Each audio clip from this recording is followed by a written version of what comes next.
Bom, hoje é um daqueles momentos onde eu celebro a força, a criatividade e o trabalho do empreendedorismo jovem.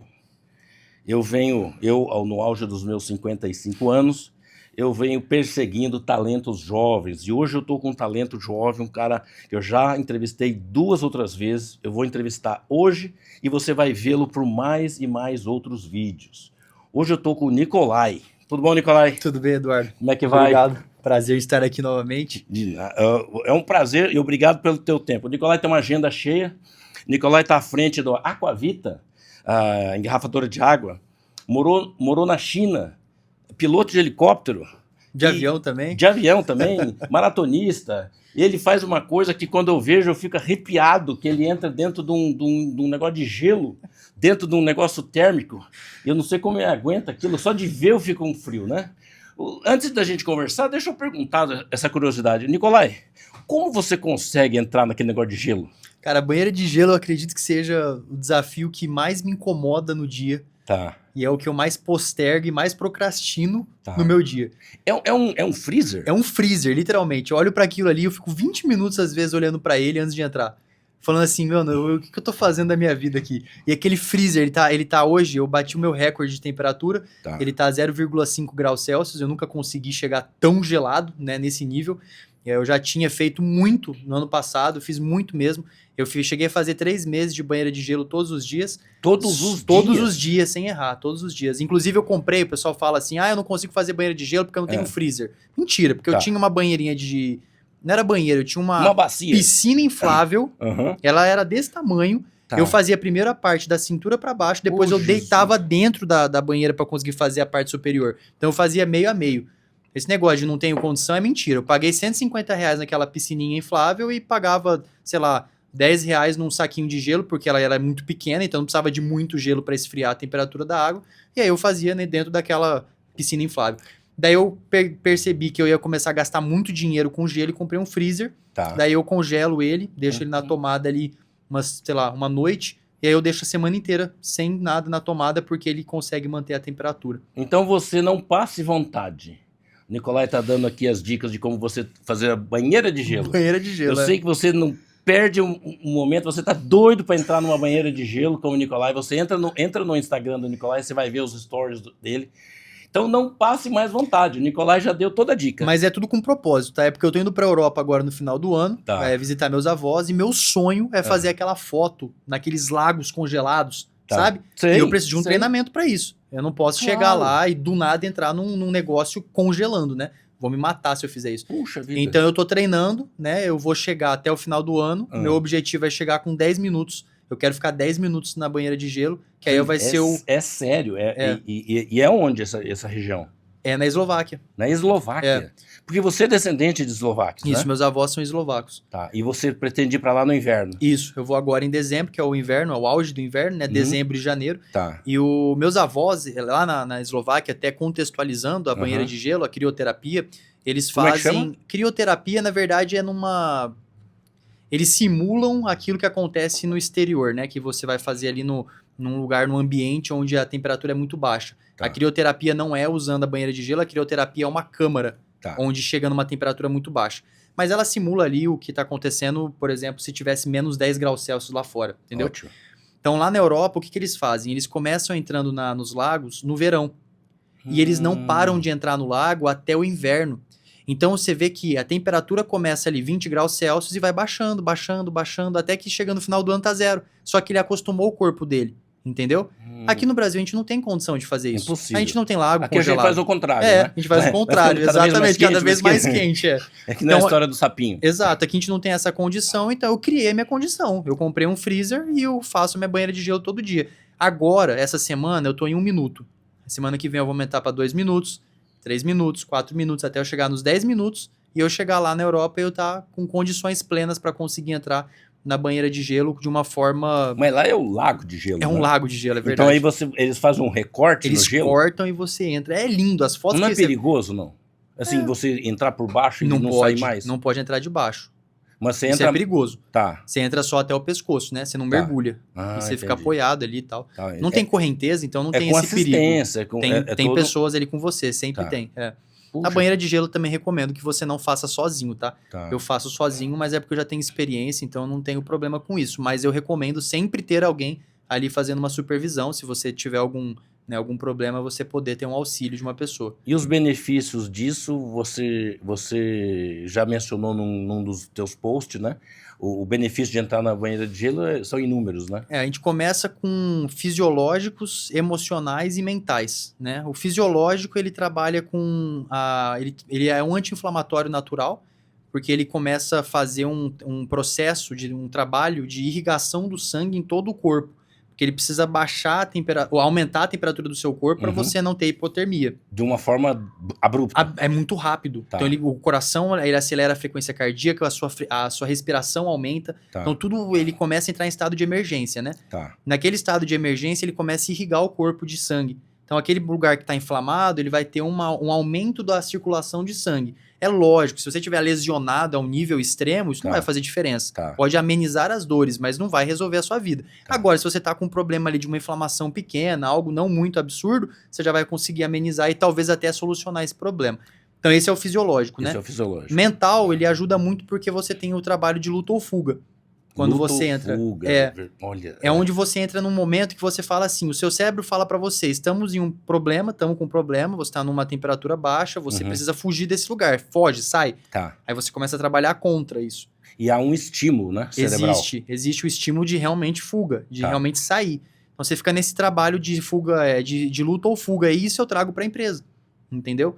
Na empresa, quantas vezes a gente não tem momentos que são desafiadores, onde você entra nesse estado de luta ou fuga? Claro que não é fisiológico, né? Você não está se colocando numa situação onde você está realmente botando à prova o seu corpo, mas existem momentos emocionais na empresa que você entra nesse estado de luta ou fuga.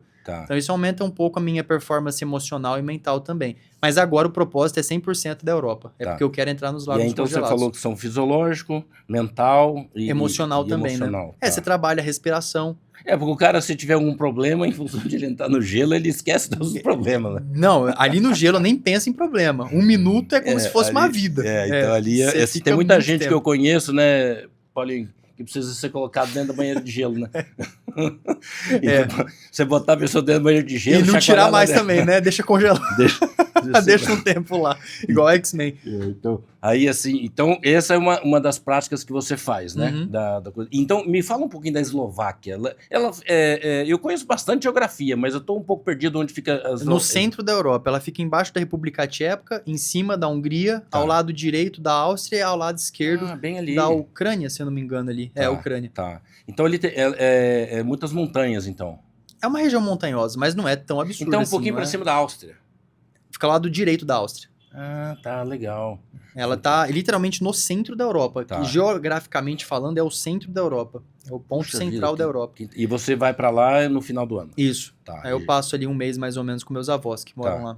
Ele vai gerar conteúdo lá. Com certeza. Podemos esperar conteúdo seu? Obviamente, fazendo maluquice. Sem dúvida alguma. Você que não acompanha o Nicolai, você entra, eu vou colocar aí a legenda, o endereço dele. É Nicolai com J no final, né? É por conta da Eslováquia, né? O nome russo. Não é I no final, né? Não. É o Nicolagem. O J, ele tem um som de I, pronuncia como I. Na verdade é IA. Que eu não ia, isso, né, no Brasil, que eu não vou ficar falando para as pessoas de me chamar de Nicolai, né? Mas, teoricamente, também não é tão forte essa pronúncia, mas o J é o IA. Mas entendeu? eu vou pôr na tela, vou o pessoal ver como é que escreve, e vou marcar o Nicolai para você. Você tá com quantos seguidores, o Nicolai? 109, eu acredito. Eu perdi muito por causa da política, né? Então... Inclusive, a última vez que eu vim aqui, eu pedi um voto para você, mas... É um caminhar. Quando você entra na política, você tem um preconceito muito grande, né? Principalmente quando você entra com um propósito, né, de renovação, de melhoria, o pessoal sempre olha com um olhar de, ele tá com pretensões e segundas intenções, porque já existe esse preconceito na política, né? Mas tem vídeo nosso das entrevistas do Nicolai. O Nicolai tem projetos fantásticos, né? Sobre a população, sobre uma série de coisas que é muito interessante. Então, você descendente vai passar o inverno na Eslováquia, depois volta para cá. Isso, aí retorna para o Brasil, início do ano. E você está à frente da indústria de águas, né, da Aquavita, né, que é da família, né? Você tem revolucionado a água. Eu estou aqui com algumas garrafas, né? você tem feito todo um trabalho revolucionário, que eu venho acompanhando seus conteúdos. Você mudou o rótulo, né? Havia esse rótulo, é um rótulo bem conhecido da cidade, né? Que é esse aqui, que todo mundo já conheceu. E você está fazendo uma repaginação para esse aqui. E Nicolai, me fala uma coisa. O que te motivou a estar mexendo no rótulo e a programação de mercado de água? Como que você está enxergando esse mercado? Como que você está vendo essa garrafa? E parece que você está fazendo também águas personalizadas, assim, com empresa, né? Como é que é essa... Eu gosto de, primeiro, inicialmente, trazer a perspectiva de que eu nasci na água, né? Tá. Eu não tive a escolha. Falar, eu quero trabalhar com água mineral. Não, não nasci pensando nisso. Sim. Eu nasci já com a empresa rodando, né? Meu pai e meu avô... Meu pai que encontrou água mineral e junto com meu avô, em conjunto, eles fundaram a Aquavita em 1995. Mais ou menos uns 4 anos ali antes de eu nascer. Então, quando eu nasci, eu já nasci na água mineral, isso já fazia parte da minha vida. E eu vejo uma confusão muito grande, principalmente em pessoas que nascem já com empresas rodando e elas se perdem dentro dessa empresa. Por quê? Porque essa empresa já está rodando. Sim. Ela já está funcionando, ela já tem um mercado dela, ela já é um organismo vivo, ela já está mais do que posicionada, né? Porque já são 20 e poucos anos, né, no mercado, 25, 26 anos no mercado. É muito tempo de mercado para você chegar já dando palpite. Quando você é sucessor, Sim. Quando você entra como sucessor. Sim. Então, quando eu entrei em 2020, porque eu retornei da China e começou a pandemia, eu não podia voltar para a China, então eu tive que escolher algo para fazer aqui no Brasil. Você passou quanto tempo na China? 6 meses. A ideia era fazer faculdade, né? Eu fui para fazer faculdade, comecei a faculdade de fato. Em que região da China? Era Suzhou, que chama a cidade. Ela fica entre Shanghai e Beijing. Um pouco mais pro interior, mas era uma cidade muito grande. Ótimo. Essa cidade eu fiquei 6 meses, eu ia ficar 4 anos, né? Eu ia fazer a faculdade lá. Voltei sem pretensão nenhuma de ficar aqui. Eu fiquei por conta da pandemia, porque as fronteiras na China fecharam e eu não podia retornar mais. E o Covid tinha vindo de lá. Então não tinha chance de eu voltar e retornar. Então eu acabei ficando aqui no Brasil. E quando eu fiquei aqui no Brasil, eu acabei começando uma faculdade de administração, que posteriormente se tornou ciências contábeis. E eu acabei assumindo, né, liderando ali o escritório, porque a gente estava sem o financeiro. E o meu pai me colocou nessa função e falou assim, filho, eu preciso de alguém que trabalhe no financeiro. E como eu já tinha passado por todas as funções da empresa, só faltava o financeiro, eu achei um desafio interessante e que faria muito sentido, né, para o crescimento da empresa como um todo. E eu comecei a trabalhar no escritório, comecei a tocar a parte administrativa e financeira, e eu comecei a me dar muito bem nessa área. E comecei a passar treinamento para outras pessoas para assumirem meu lugar, porque eu tinha expectativa de retornar para a China. Claro. Né? Eu não estava esperando que a pandemia fosse durar tanto tempo. Sim. E esse processo foi perdurando, e quando eu fui ver, eu já estava lá há 5 anos, né? Já estou 5 anos na empresa praticamente. Vou fazer 5 anos ano que vem. Então, 4 anos de empresa, o que acontece? Você primeiro precisa entender como que esse organismo funciona. Sim.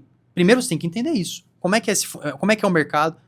Por que é posicionado dessa forma? Como ele é posicionado? E devagarzinho, muito sutilmente, eu comecei a colocar a minha identidade na marca. Sim. Porque senão a marca vai ficar só com a identidade do meu pai e do meu avô e eu só vou ser um administrador.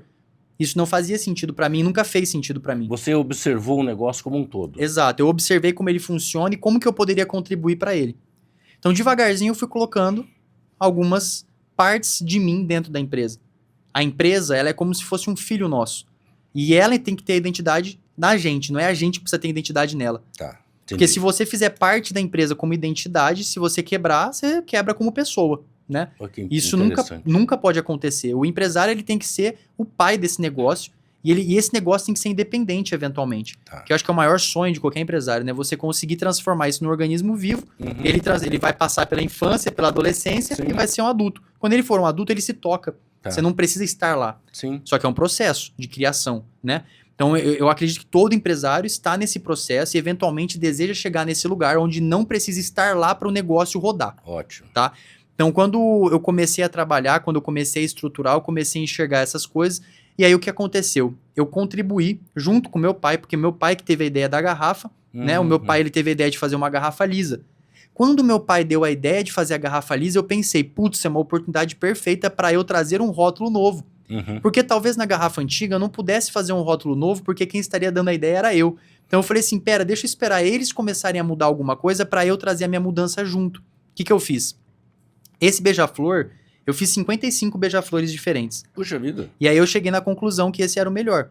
Então, assim, eu que fiz o desenho, eu que criei ele, eu que criei, assim, concebi a marca, essa repaginação. O que é importante na repaginação? O beija-flor. Eu jamais vou poder fazer a Aquavita sem o beija-flor. Claro. A água do beija-flor. É. A Aquavita é a água do beija-flor. Então, o que é o mais importante do posicionamento da Aquavita é o beija-flor. Sim. Então, eu não poderia mudar isso. Mas eu pensei, eu posso transformar ele em uma coisa mais minimalista. Aí eu comecei a trabalhar no rótulo de uma forma mais minimalista, uma coisa mais leve, uma coisa que transforma a água em uma coisa mais fina. Eu não gosto muito do rótulo tradicional e não estou falando que eu vou parar com ele completamente, mas eu prefiro o rótulo mais minimalista porque ele traz essa leveza, entendeu? E ele, na verdade, ainda não está 100% ajustado. Isso aqui eu cheguei nesse lugar que me deixou muito satisfeito, mas ainda vou contribuir um pouquinho mais nesse rótulo, ainda tenho alguns ajustes para fazer, que é mais técnico na minha visão. E aí eu comecei a trabalhar também com os rótulos personalizados. Aonde que a gente vai começar a trabalhar, que eu vou fechar com, no máximo, 3 empresas. Essa é a minha meta para 2025. São 3 empresas as quais eu vou confiar, porque eu vou precisar ter essa confiança nessa empresa, para a gente fazer uma collab juntos. Onde essa empresa vai fazer o lançamento dela nas garrafinhas, nos rótulos. Que lançamentos são esses? Aí é a empresa que vai definir. Então, se a empresa, por exemplo, é uma... Vou dar um exemplo de vocês aqui da NetVidia, certo? Vocês da NetVidia, vocês estão com uma nova oportunidade, uma nova promoção, vocês vão ter produtos novos, ou vocês vão fazer o lançamento de alguma coisa. Aí você coloca o seu logo, aí você coloca embaixo o QR Code que vai levar a pessoa a conhecer do seu trabalho. Então, essa forma de trabalhar vai ser uma forma que eu vou introduzir, que a gente vai começar devagarzinho, a gente vai trabalhar em cima disso. Então, ano que vem eu tenho essa meta e esse objetivo.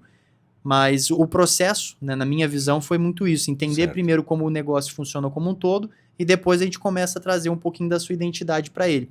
E trazer a identidade para ele vai ser para outros lugares também. Tipo, imagino trabalhar com suplementação, porque eu sou atleta, gosto dessa área. Imagino trabalhar também com energéticos. Imagino trabalhar com outras linhas que façam sentido na minha concepção de cotidiano, que eu trabalho no dia a dia, entendeu? É possível você fazer águas com outras características, a não ser somente água? Com certeza. Existe a água vitaminada, que também vai ser um projeto para o ano que vem, que eu imagino fazer, que seria uma água que vai ter vitaminas. Então ela vai ser uma água saborizada com vitaminas, porque as vitaminas elas têm um saborzinho que não é muito interessante, entendi. Então você tem que dar um sabor a mais, né? Botar um saborzinho de limão, talvez de hortelã, alguma coisa assim, para tirar esse gosto ruim que as vitaminas podem trazer. Então eu imagino fazer água vitaminada e alguns outros tipos de produto. Isso daí você tem que contribuir dentro da fórmula, né? Hoje a água ela é direto da mina para o cliente. Então a gente não faz absolutamente nada com ela. É água mineral. Não adiciona nada. Não é adicionado de nada. Para ser considerada água mineral... Precisa ser natural. Do jeito que sai... Do jeito que ela sai, ela tem que ser envasada. Você não pode ter nenhum processo. Nem de limpeza, nada. E sobre o flúor? Não tem. Não tem nenhuma lei que obriga fluoretar? Não. Inclusive, o flúor, ele é bem perigoso, né? Então, existem umas controvérsias muito grandes com essa coisa do flúor na água de pia, né? De torneira de casa residencial. Da onde tiraram o flúor? Aí é uma teoria da conspiração, eu não vou mexer com isso não. Eu não vou mexer com isso não. Então não vamos falar de flúor, mas a água não deve ser fluoretada. Não, na minha concepção não. Sim, o flúor é um veneno. Na minha concepção não faz sentido. Ele, até a longo prazo, tem estudos, né, que mostra que emburrece a pessoa. O flúor? Sim, exatamente. Mas inclusive, a gente é o único país que tem flúor na pasta dental, né? Então como... Detalhe, né? Então, mas como é perigoso falar de um monte de coisa, né? São assuntos que eu acredito que... eles são delicados por si só, porque eles precisam ter comprovações científicas reais que eu posso falar assim, não, eu morro por isso. E eu não tenho essas comprovações, então eu não quero morrer por nada. Mas é aquela velha história, onde tem fumaça tem fogo, exato, né?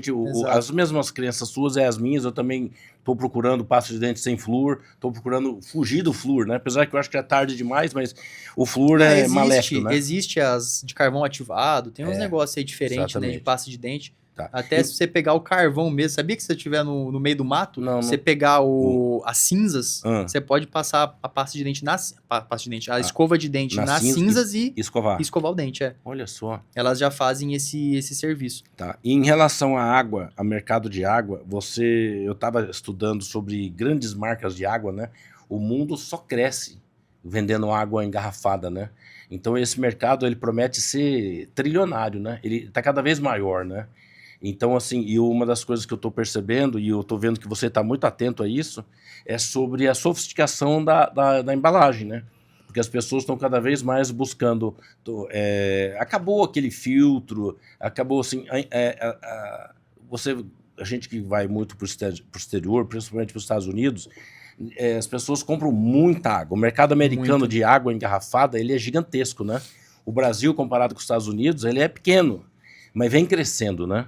Então, assim, eu vejo que você já tem água gaseificada? Tem gaseificada também. Me fala um pouquinho da empresa, da Aquavita.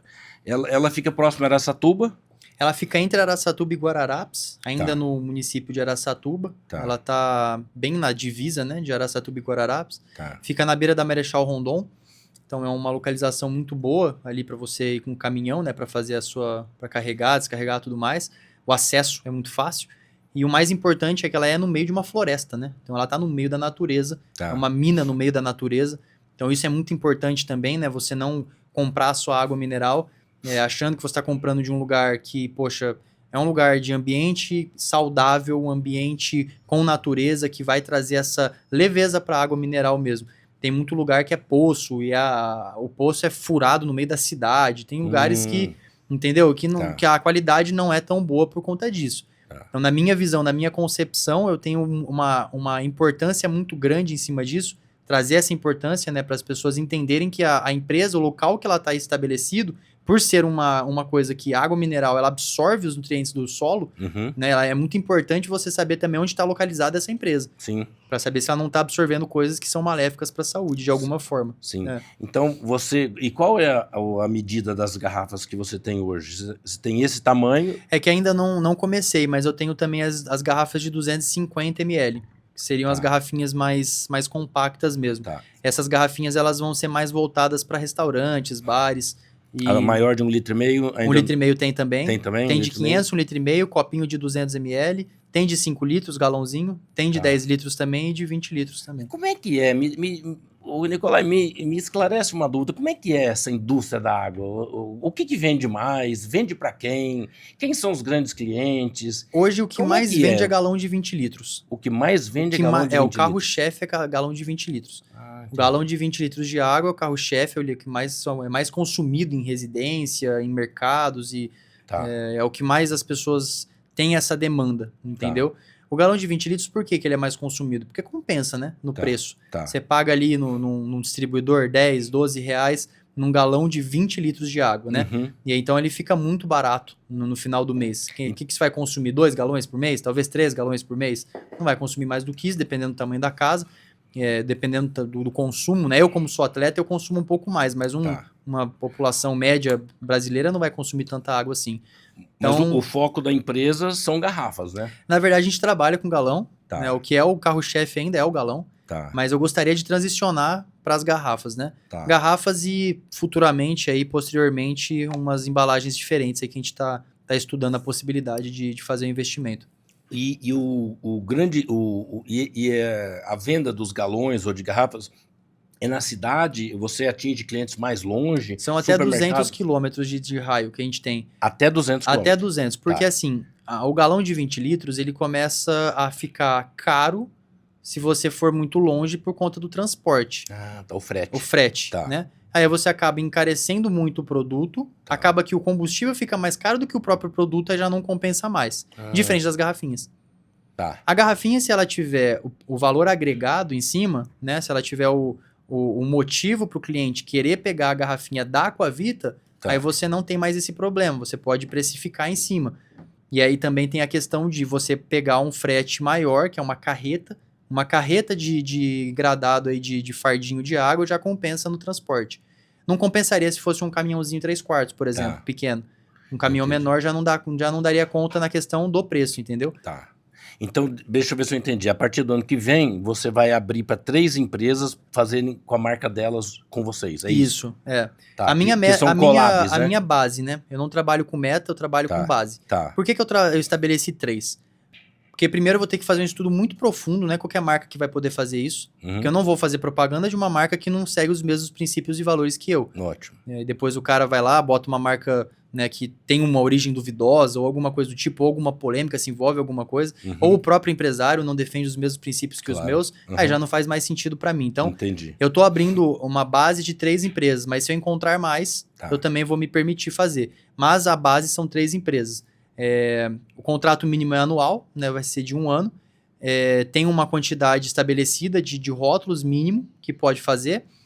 E aí, a partir disso, a gente vai debater. E me fala sobre a gaseificação. Você tem uma máquina de gaseificar água? Sim. Aí é gaseificada artificialmente, né? Diferente da Europa, que as águas, 99% são gaseificadas naturalmente. Sabia? Então é isso que eu ia perguntar. É interessante até. Existe minas de água gaseificada? É muito louco. Então, na Europa, a água com gás, a maior parte, na verdade, no mercado, se você pegar a garrafinha, tá escrito... Nem sei como é que fala isso, nem lembro o nome, mas desgaseificada artificialmente, sei lá. Tem então muita marca lá que tira o gás da água para trazer... Por quê? Porque a água mineral na Europa, lógico que tem as suas exceções, mas elas são muito pesadas.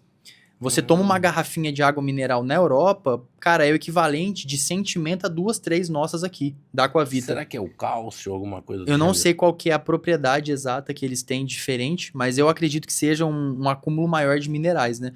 Então a garrafa, a água, ela é mais pesada, você sente que ela não mata a sede, entende? É um sentimento mas você estranho. Sente estafado, é um sentimento esquisito mesmo.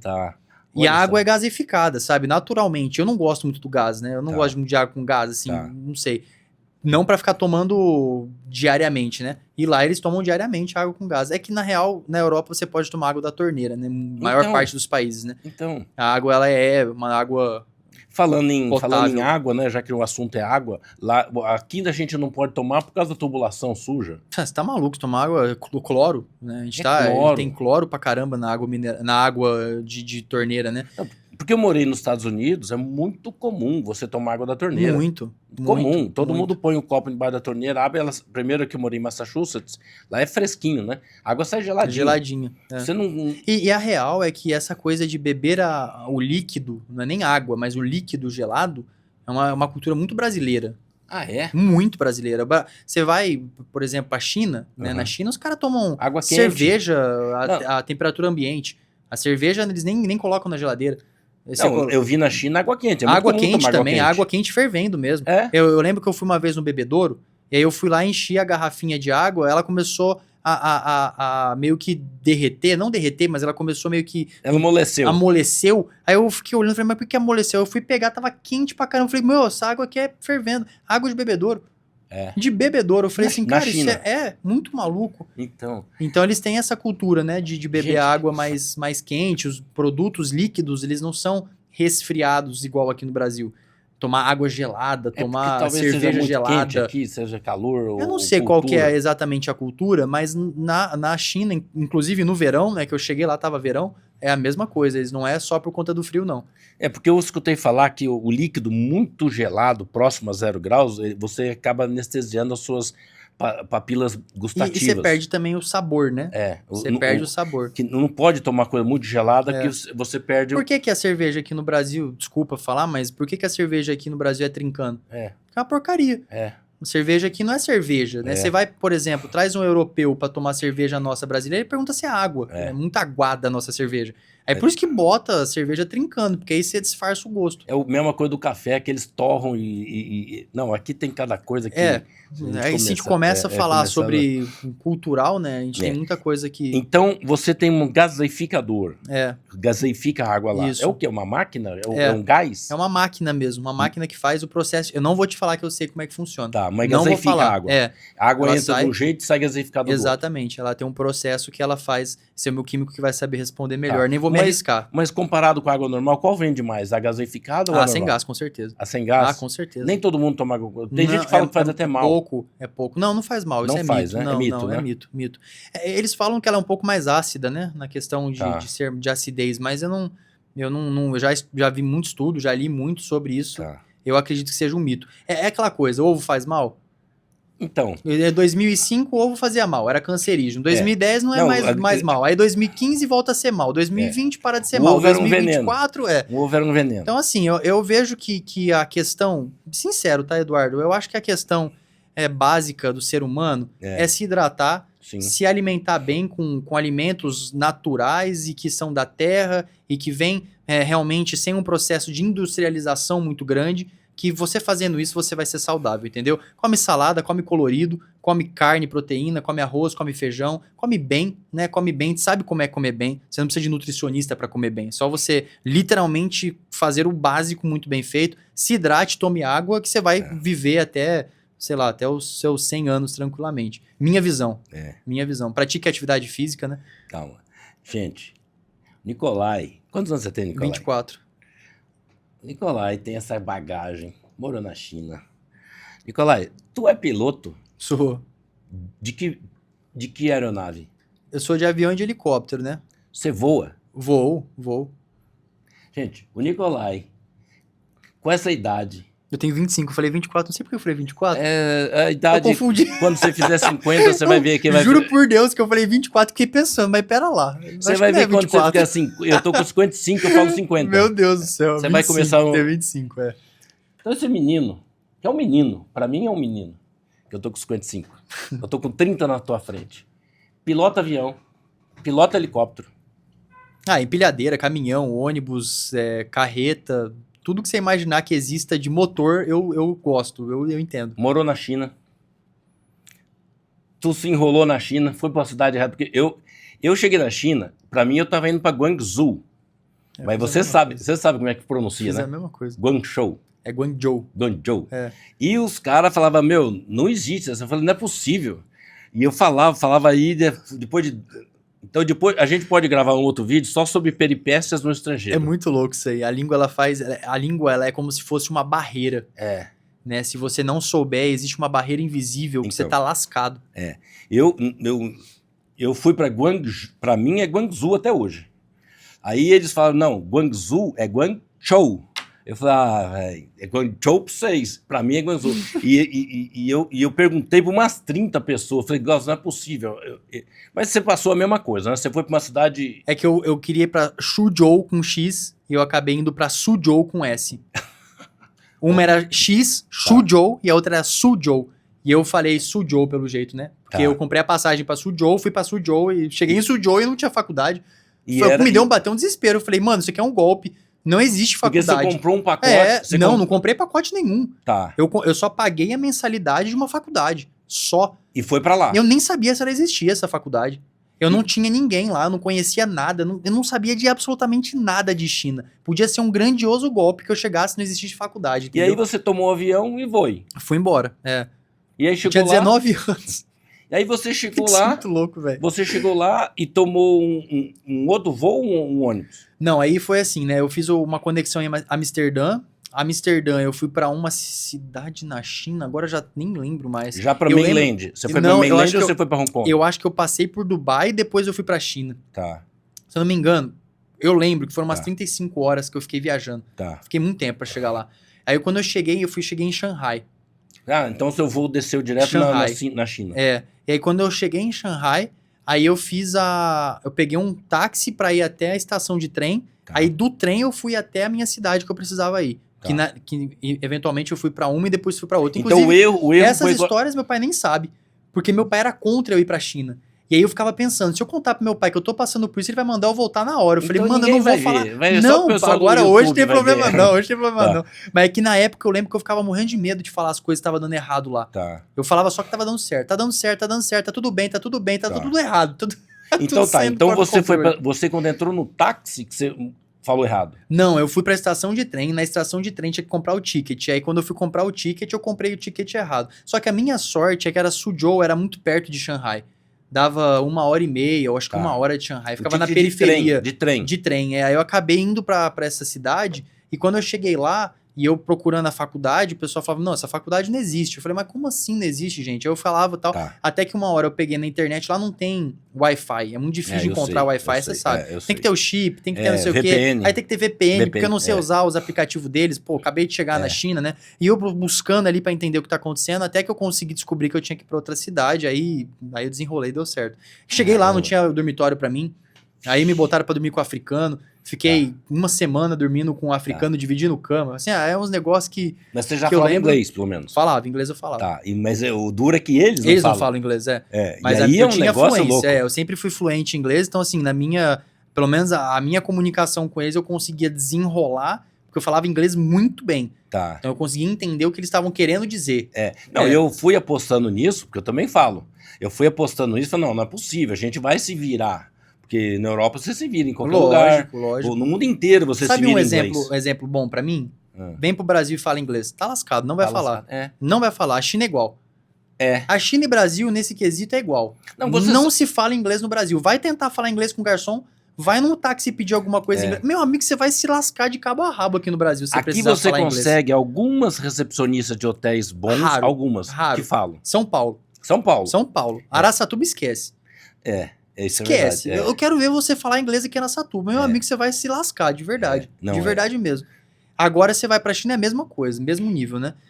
Então, assim, aí a China, na minha concepção, eu fui lá fazer engenharia de Minas, né? Tá. Que eu queria mineralogia mesmo. Pô, você foi estudar isso lá? Eu fui pra aprender sobre mina. Eu tava muito perdido na época, então pra mim fez sentido. Não, mas isso é um assunto interessantíssimo. Pra mim fez muito sentido. Eu falei, vou fazer. Até hoje você faz. Você não tava enganado, não? Não. Aí eu falei, porque minha ideia era fazer 4 anos de faculdade lá e mais 2 de pós-graduação em algum país árabe. Tá. Que eu queria fazer de petróleo. Então peraí. Gente, olha aqui, ó. Com 19 anos, você queria fazer o quê? Eu queria fazer os 4 anos na China e 2 anos na algum país árabe. Por quê? Porque eu imagino assim, a concepção mundial econômica, né? Vocês estão vendo o tipo do menino, né? Pra mim é um menino. Na Arábia. Eu queria na Arábia Saudita ou tem um país muito pequenininho, Singapura, que também fala um pouco. Singapura é bom. Mas é que Singapura eles falam muito inglês, então eu queria algum país que eu não ia conseguir falar inglês. Por quê? Quando você tem uma escapatória... Por que eu fui pra China? Quando você tem escapatória pro inglês, você acaba ficando no inglês. Então, quando você não tem escapatória, você se força a falar o idioma do lugar, entendeu? Você sabe que o cérebro ele abre um campo para identificar os sons dessa nova língua. Exato. Né? É isso que você queria? Cerebralmente, eu queria aprender uma língua, entendeu? Porque eu já estudei isso e eu aprendi inglês sem escola, aprendi inglês na raça. Na verdade, a sua mente, ela tem vários campos, né? Quando você começa a ter contato com porque o cérebro, ele identifica sons e ele não sabe o que aqueles sons representam. Porém, ele armazena aqueles sons. Sim. Num campo. E ele vai armazenando até um ponto que o cérebro vai decodificando. Exato. E aí você começa a falar, de repente, quando você vê, você tá falando. Exato. Na Rússia. Exato. E é um destravar, tá? Porque eu fiquei mais ou menos 3 meses para conseguir falar oi, boa noite, boa tarde e quero comer tal coisa. Eu demorei 3 meses pra destravar isso, porque o chinês é muito difícil. E eu ficava todo dia. Você ficava praticando? E eu ficava na rua, em casa, todo lugar que eu ia, tentava. Eu só aprendi a falar tsie. Xexê. Nem isso eu só aprendi a falar. Tá vendo? É chato. Como é que chato. É a pronúncia certa? Xexê. Que é É o obrigado. Obrigado. A única coisa que eu aprendi... Eu demorei não sei quanto tempo pra falar... Nihao é oi. Eu demorei muito tempo pra falar... Isso. Eu aprendi tudo isso. Zai-tian, que é tchau. Pô, eu demorei 1 mês e meio pra aprender isso. Então eu demorei muito. Mas a hora que destravou é que agora eu tô 4 anos sem falar o idioma, né? Tá. Então, com certeza, a minha fluência foi pro saco. Nicolai, você acredita que se ficar lá um período mais longo, dá pra aprender? Eu aprendo mandarim em 1 ano. Fluente, eu tenho certeza. 6 meses eu conseguiria. Você já reconhece alguns sons? Não, hoje eu falo mandarim. Eu só preciso retomar, entendeu? Quando meu pai foi me visitar em janeiro, ele não estava muito acreditando, né? Que eu falava as histórias, meu pai não acreditava muito. Ele me pedia não sei o quê, acha pra mim um fornecedor de tal coisa. Isso até vou ligar com o empresarial pra vocês entenderem essa parte empresarial chinesa. Por isso que eu falo que é muito importante você estar no lugar. Sim. Porque à distância você não consegue fazer absolutamente nada com a China. Nada. Você tem que ter alguém lá. Ou tem que ir lá. Porque, cara, à distância você não vai fazer nada. E meu pai, à distância, me pedindo umas coisas, tipo assim, descobre pra mim fornecedor de motor de aviãozinho elétrico de controle remoto. Eu falei, mano, você não tem noção do que você tá me pedindo aqui na China, entendeu? É muito grande lá. É muita coisa, é muito difícil de você fazer a prospecção e pesquisa. Sim. Ainda mais um moleque de 19 anos que não tinha ideia do que tava fazendo lá. Então, assim, era muito complicado pra mim. Aí meu pai me enchendo o saco com essas coisas, eu falei, pai, eu não consigo. Até que ele chegou lá. Ele foi? Aí ele foi em janeiro pra me visitar. Quando você tava lá? Quando eu tava lá. Eu tava começando a entrar em férias, ele chegou pra ir pra Beijing e Shanghai comigo, né? A gente ia viajar, eu ia apresentar o país e tal, a gente ia viajar juntos lá. E aí ele chegou, e aí, tipo assim, eu tava indo pro aeroporto e tava sem sinal no telefone. E meu pai tinha pousado e não tava conseguindo contato comigo. Aí ele foi falar inglês com a galera. Aí ele percebeu onde ele estava se enfiando. Quando ele chegou, foi muito louco, porque sabe aquela sensação de gratificação e orgulho que você sente quando você tem conquista algo muito grandioso? Porque aprender mandarim em 4 meses, ele já deve ter chegado reclamando do lugar, tudo, né? Já chegou apavorado, chegou apavorado. E aí, tipo assim, você... Falando, filho, como é que você tá num lugar desse? Entendeu? E aí, quando eu cheguei, e aí meu pai entrou no táxi, eu comecei a falar em mandarim com o taxista, pra onde eu queria ir. Meu pai olhou com aquela cara, filho, você tá falando mandarim? Eu falei, não, pai, eu tô me virando. E quando eu fui ver, eu tava falando mesmo. Pedi informação, tal, lógico, eu tava sempre com o tradutor do lado. Mas diferente das outras pessoas, em vez de pegar o tradutor e mostrar, eu lia. E eu falava, e a pessoa não entendia, eu falava de novo. Ela pedia pra ler, eu falava, não vou deixar você ler, eu vou falar e você vai entender. Caramba. Eu não deixava essa opção. Por quê? Porque quanto mais eu praticava... Vicia, né? Você traduzir, lógico, mostrar, né? Não, aí fica fácil demais. Aí as pessoas, elas não aprendem por isso. É comodidade, o celular traz comodidade, a tecnologia traz comodidade. Nossa, verdade. E eu falo por mim mesmo, hoje eu vou fazer, por exemplo, uma legenda de chat, eu uso o chat GPT. Eu vou escrever um texto, eu uso o chat. Porque eu já fiquei preguiçoso de ficar escrevendo. A gente demora, às vezes, 2 dias pra fazer um texto que o chat faz em meia hora. Entendeu? E isso é muito perigoso. E aí eu me forçava muito a não usar da tecnologia pra literalmente falar, mano, até onde que eu consigo chegar? Então, se eu tivesse ficado lá aos 4 anos, esquece. Eu tava, nossa, eu tava falando mandarim como se fosse a minha primeira língua. Espanhol é simples. É chata, né? Tem umas diferenças ali, mas... Hablamos um pouco. Eu nem tento arriscar. Engraçado, quem fala inglês e sabe que o outro também fala... Eu nem me arrisco falar espanhol, porque parece simples, mas não é tão simples. Não, é mais difícil que inglês, pra minha concepção. Porque ela é muito próxima à portuguesa e, sei lá... e não é. É esquisito demais, eu não gosto. Tem o ayer, tem palavras... Você acha que você tá indo numa direção... Você tá indo pra outra. Ele tá indo pra outra. E o cara não tá te entendendo nada. Não tá entendendo nada. É mais fácil você falar pausadamente em português do que você tentar inventar um espanhol. Então... Eu vejo o pessoal eu já viajei muito pro México, ilhas, já fui pra países que falam espanhol... Todas as vezes que eu fui, eu sempre falei muito pausado português. Nunca tive problema. Colômbia, México, falava pausadamente português. Esse negócio de você tentar portunhol não vira, é pior, né? Pior, né? Muito pior. Porque você fala um negócio achando que tá falando, mas não tem nada a ver. Não, tem nada a ver. É melhor você falar devagarzinho que eles vão entender melhor do que você ficar inventando palavra, entendeu? Então, e que língua fala na Eslováquia? Eslovaco mesmo. Eu falo eslovaco. Você fala eslovaco? Foi meu primeiro idioma. Aí depois que eu fui pro português. Quantas línguas você fala? 4. O eslovaco deriva do quê? Ele é uma língua eslava, né? Ele tá ali perto do tcheco, polonês, e eles se auto-compreendem? Por exemplo, um cara da Holanda. Não, esquece, Holanda não. Holanda não. Holandês e alemão, né? Então o que acontece é que todos falam inglês. É que, na verdade, o que acontece é o seguinte, a Europa a gente vai entrar num quadro, numa esfera mais complexa, mas lá é um barril de pólvora, né?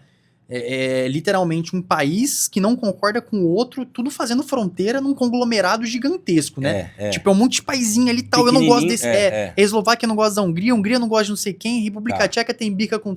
É uma bagunça aquilo, né? Bagunça que eu falo de questão de conflitos, culturais, né? Culturais. Tanto que, na verdade, lá, você atravessou a fronteira, você não entende mais a língua. Caramba. Você imagina, a Eslováquia faz fronteira com, vamos lá, a Hungria. Hungria é alemão. A Eslováquia e alemão esquece, você não se entende nunca. Você vai fazer, por exemplo, você vai Eslováquia pra... Eu falei Hungria? Foi? Não, Hungria eu falei errado, desculpa. Você vai pra Áustria, é alemão. Você vai pra Hungria, é húngaro. Pô, húngaro é o idioma mais difícil do mundo. Puxa vida. É um idioma bizarro de difícil. Então, você imagina os conflitos. E aí pra você fazer, por exemplo, trâmite empresarial. Por que idioma é tão importante? Pra mim, como empresário, tá? Eu entendo que para fazer negócios, eu não posso ter barreiras. Sim. Né? Então, por exemplo, eu tô aqui com você, a gente não tem barreira porque a gente tá na mesma cultura, no mesmo idioma, Sim. a gente tem princípios e valores similares. Na mesma né? cidade. A gente é cristão, a gente tá no mesmo lugar. Agora, você imagina, se eu for um pouquinho mais distante, nem precisa ser muito, mas vamos lá pra, sei lá, pro Rio Grande do Sul. Os princípios já são, princípios não, mas as crenças já são diferentes, a hábitos, cultura já é diferente, são um pouquinho mais europeus, eles já têm uma pegada mais diferente e tal, então já tem um afastamento, já tem uma certa barreira, certo? Agora você imagina você ir pra China, onde a cultura, princípios, valores, tudo é diferente. Nicolai, eles não reconhecem o ABC. Não, eles nem sabem o que é isso. Eles não sabem o que é ABC. Não tem. Eles não têm noção do abecedário. Eles não têm. Eles têm o abecedário, mas hoje... mas hoje eles têm o abecedário, porque é assim que funciona, né? Eles têm o caractere, e o caractere tem a forma fonoaudióloga que você pode ler aquele caractere, e aquilo lá é em ABCW. Só que poucas pessoas, por exemplo, os senhores não sabem o que é isso. Não. Os jovens sabem. Hoje os jovens já sabem, entendeu? Tá. O que é um problema. Por quê? Porque a gente tá falando que o chinês hoje, ele fala o mandarim lendo o ABCW e o caractere. Nós só falamos ABCW. Entendeu? Coisa. E daqui a pouco, não vai demorar muito para eles já estarem mais fluentes do que muita gente em inglês, entendeu? E eles têm aula de inglês lá desde criancinha. Verdade. Eles estão trazendo muita gente para dar aula de inglês lá. Muita gente. Verdade. Tanto que eu dei aula de inglês lá. Puxa Por vida. 2 meses eu fui professor de inglês de criancinhas. Tá. Então, assim, O concepção... próprio Jack Ma, que é o dono do Alibaba, era professor de inglês. E eu não sabia. Ele era professor de inglês, ele ficava... E aí, dali, ele foi crescendo e... Não conhecia essa história. É. Sabe quem que fala mandarim? Quem? O dono do Facebook, o Mark Zuckerberg. Verdade. Ele é casado com uma chinesa. Olha. E, ó, vou te falar um negócio. Você quer dar certo o idioma? Casa com a pessoa desse idioma que não fala o seu idioma. Olha. Acabou, filho. Esquece, vai falar. Vai falar, vai aprender. Ó, quando eu tava na China, tô até abrindo uma coisa pessoal, mas o meu maior objetivo era encontrar uma chinesa pra namorar. Tá. Tava buscando assim, adoidado. Não é porque eu gosto de chinesa, não, porque eu queria aprender o idioma, de verdade. Eu tinha 19 anos, minha mentalidade era outra, tá? Óbvio. Mas eu fiz isso mesmo, fiz isso. Não consegui. Não conseguiu namorar nenhuma chinesa. Não, fiquei muito pouco tempo também, né? Não tive essa sorte. Mas a coisa de barreira cultural, eu queria quebrar essas barreiras culturais. Por quê? Quando você sabe o idioma, a hora que o cara chega e começa a falar inglês com você, você vê que o cara é chinês, você responde em mandarim, você quebrou uma barreira gigantesca. O cara vai olhar assim, ó, pra você. Já te respeita, primeiro. Ele já te vê com outros olhos. E você já fala o mesmo idioma que a pessoa. Você tá falando a mesma língua. Putz, isso aí foi... Você entendeu? Não, então, pra fazer negócios, pra você fazer conexões, pra você conseguir abrir empresas, escritórios, fazer trâmites de... Até, por exemplo, você tem um empresário que precisa se comunicar lá, então você consegue fazer a conexão, você consegue fazer intermédio. Isso, pra mim, na minha concepção de empresário e questão de financeira, você consegue monetizar muito mais porque você vai estar resolvendo muito mais problema. Sim, verdade. Entendeu? Porque quanto mais problema você resolve, mais bem-sucedido como empresário você se torna. Mais monetizado você consegue fazer as transações, entende? Sim. E aí a minha concepção continua a mesma, não mudei.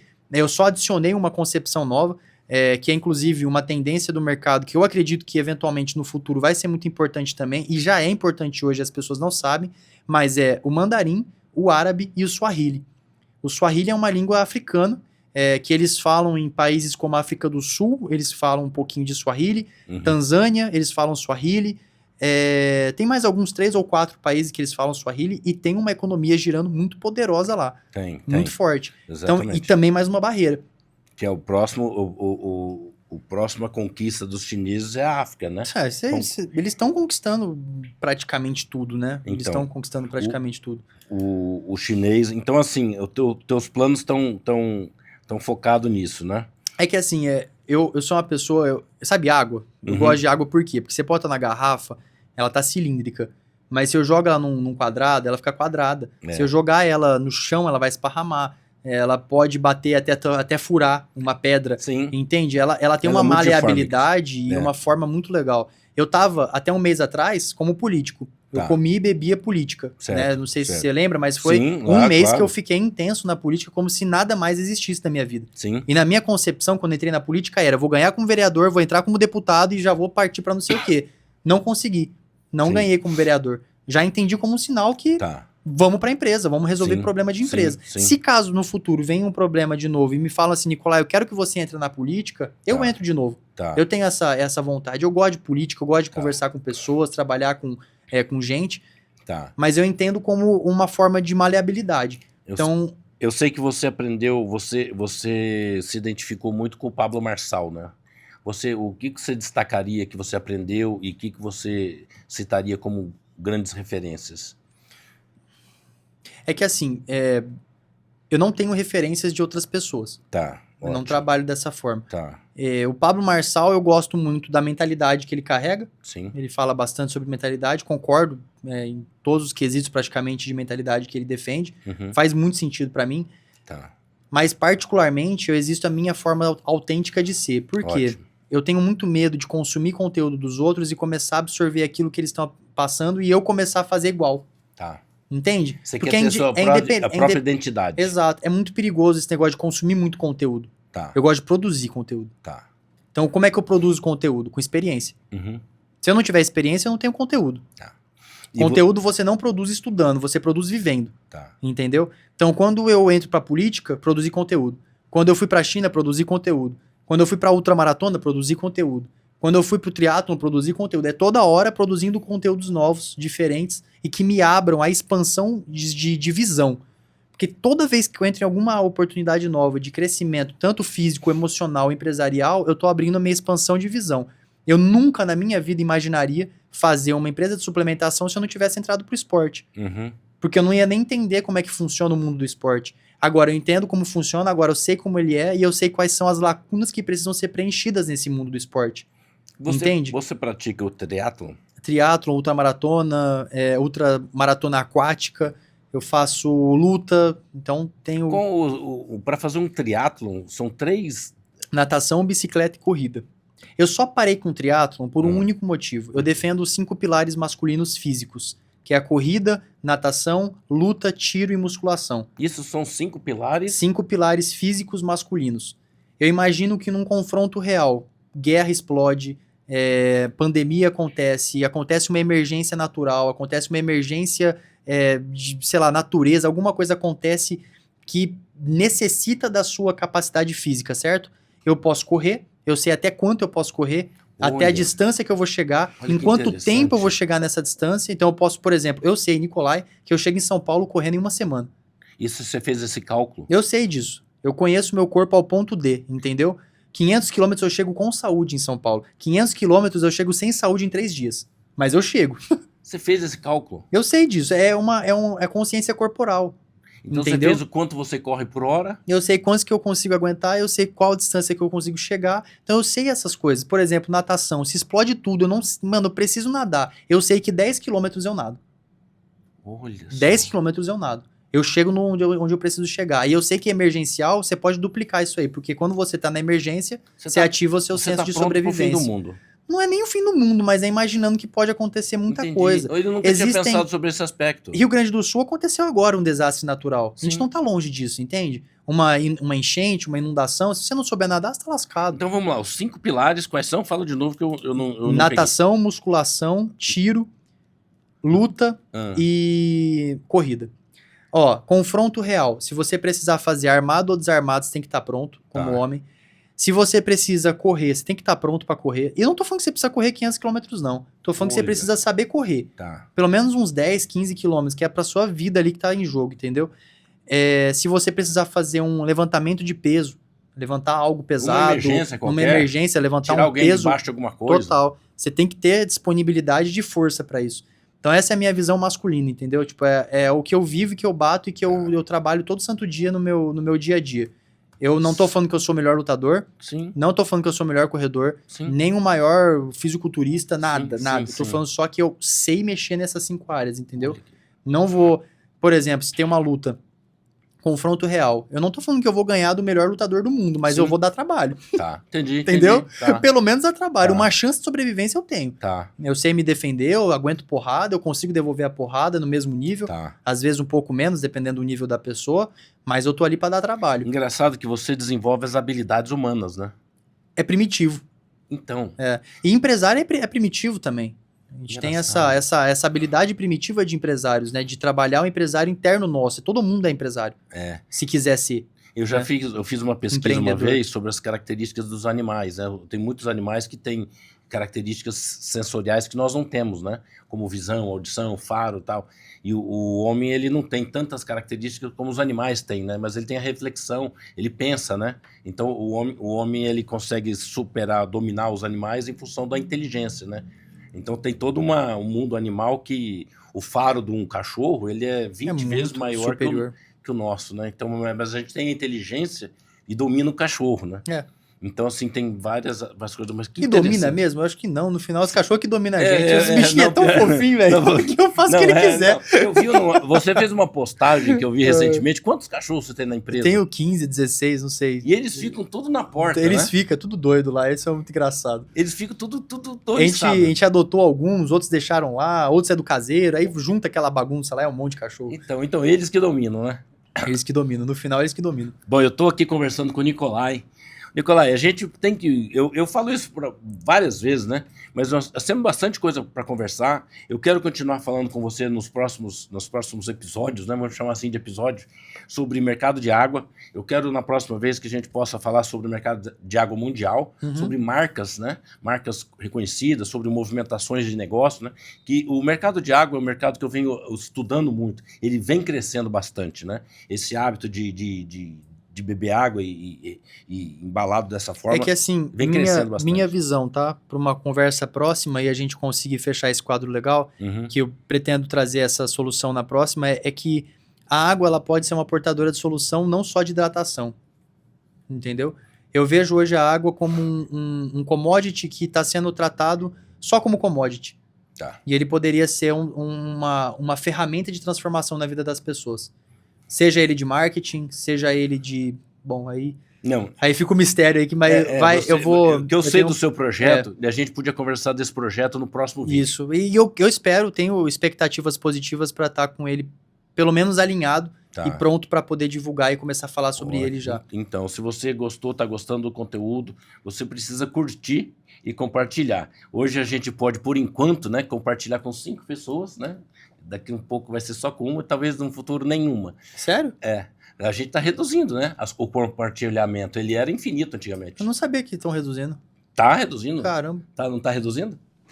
Então, hoje você pode compartilhar o vídeo com 5 pessoas somente. No passado era quanto, Paulinho? 30. Então, no passado você podia compartilhar o vídeo com 30 pessoas. Caramba. Agora só com 5. E eu prevejo que daqui a pouco você não vai compartilhar. Daqui a pouco nem pode compartilhar. Então já que você está assistindo e está gostando e acha interessante esse bate-papo com o Nicolai está à frente da Aquavita. Nós vamos falar mais sobre água, mais sobre Nicolai. Nicolai é pilota. Nós vamos falar sobre aventura, sobre corrida, sobre viagem. Tem história, hein? Tem história, tem coisa. Nossa. O Nicolai ainda vai contar mais detalhes sobre as aventuras na China. Então, assim, compartilhe esse vídeo. Fica ligado no nosso conteúdo. Provavelmente você vai estar assistindo esse vídeo mais longo no YouTube. Nós vamos ter cortes no Instagram, alguma coisa no Stories. Você vai ver aí o Nicolai marcado. Acompanhe o Nicolai. Nicolai está com 110 mil 109, 110, 110, ele está oscilando, tem bastante pessoas. Você faz bastante sucesso, produz muito conteúdo, né? É um menino, eu chamo de menino porque eu tenho metade da minha idade, é um menino inteligentíssimo. Não sabia que você falava 4 línguas, né? E tá crescendo, né? Daqui a pouco... Não, a gente vai aprender mais, né? A gente vai aprender mais. Então, a meta é ser poliglota mesmo. Então, ótimo. Quebrar barreira mesmo, literalmente isso. E se você ficou com vontade de entrar em piscina de gelo... Tem um e-book gratuito lá no meu perfil. Tem um e-book gratuito? Tem um e-book gratuito. Como entrar na piscina de gelo? De como que funciona, fisiológico, mental, pode, não pode, perguntas e respostas. Porque começou a me encher o saco, né? O pessoal fica mandando mensagem pra mim e fala, gente, lê o e-book, já fiz pra vocês lerem esse e-book, entendeu? Então não passe vontade... De fazer banheira de gelo. De entrar na banheira de gelo. Vai no perfil do Nicolai, tem um e-book gratuito. Faça hoje mesmo o seu banho de gelo. Compra a piscininha Flávio e marcha. Flávio. E a gente se vê no próximo vídeo. Você quer falar alguma coisa para encerrar o vídeo? Tá tranquilo? Como é que tá? Considerações finais, se você quer ser um empreendedor, se você tem vontade de abrir seu próprio negócio e não teve a felicidade como eu tive de poder assumir um negócio que já está em andamento, eu só te recomendo você realmente encontrar uma dor, um problema, traz a solução e monetiza em cima dele.